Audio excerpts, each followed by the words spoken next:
What is that supposed to be? Military cosplay from a thrift store? One of the seniors sneered, loud enough for the whole gym to hear. Laughter rippled across the bleachers as the boy in the olive-green jacket walked toward the front. His head stayed down, his steps calm, but his hands clenched tighter with every step.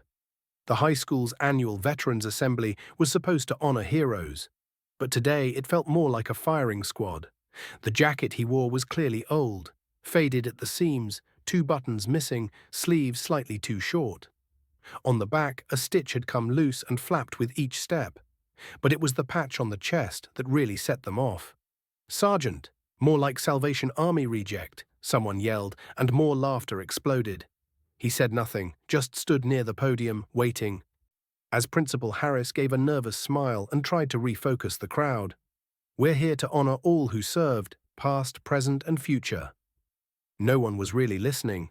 They were too busy whispering about the wannabe soldier on stage. That's when the gym doors opened, and everything changed. A hush fell like a blanket as Colonel Dana Rogers, a decorated war hero and the school's surprise keynote speaker, entered in full uniform. Her medals caught the lights, her boots echoed off the hardwood. You could feel the weight of her presence before she even spoke. She marched to the stage, surveyed the room, and then turned to the boy. Eyes sharp, expression unreadable. She raised her hand to her temple and saluted him. Gasps shot through the gym like gunfire. The boy didn't react at first. He just stood there, frozen, confused. Then slowly, almost shyly, he returned the salute. Colonel Rogers held her position for a moment, then turned to the mic. Her voice cut clean through the silence. "Before I speak today, I want to acknowledge the young man standing beside me," she said. Every eye turned to him. "This jacket," she gestured toward it, "belonged to my commanding officer in Kandahar, Sergeant Thomas Vickers. He saved my life when our convoy was ambushed. He took the blast. I made it out. He didn't." You could hear the air leave the room. "That patch," she continued, her voice tighter now, "is from the 19th Infantry. Most of you wouldn't recognize it. But for those who served in the Middle East, that patch means one thing: brotherhood, sacrifice, honor." She turned to the boy again, her eyes softening. "Son, where did you get this?" He cleared his throat, voice cracking. "He was my brother, Mom. Gave it to me before his last tour. Said if he didn't come back, I should wear it when I miss him most." Tears welled in her eyes. She reached for his hand. "Thank you for sharing him with us. And thank you for wearing that jacket. You have no idea what that means to people like me."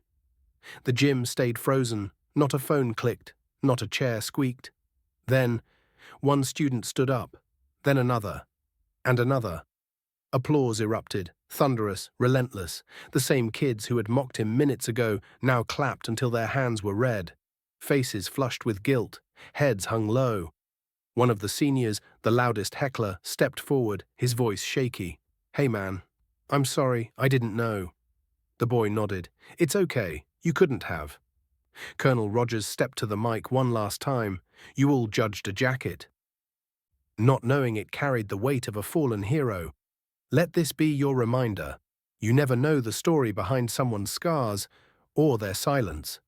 She paused. "Real strength isn't loud. Sometimes it's a quiet kid wearing his brother's jacket, standing tall in a room full of noise." The boy wiped his eyes, and for the first time that day, smiled. He didn't need the crowd's approval. He had already earned a soldier's salute. Respect costs nothing, but ignorance can cost someone their dignity. Before you laugh, look closer. Behind every tear, there's a name. Behind every patch, a sacrifice. Before we end this story, let us know in the comment where are you watching from. If this story moved you, don't forget to like this video, leave a comment, and subscribe for more powerful stories like this one. You never know.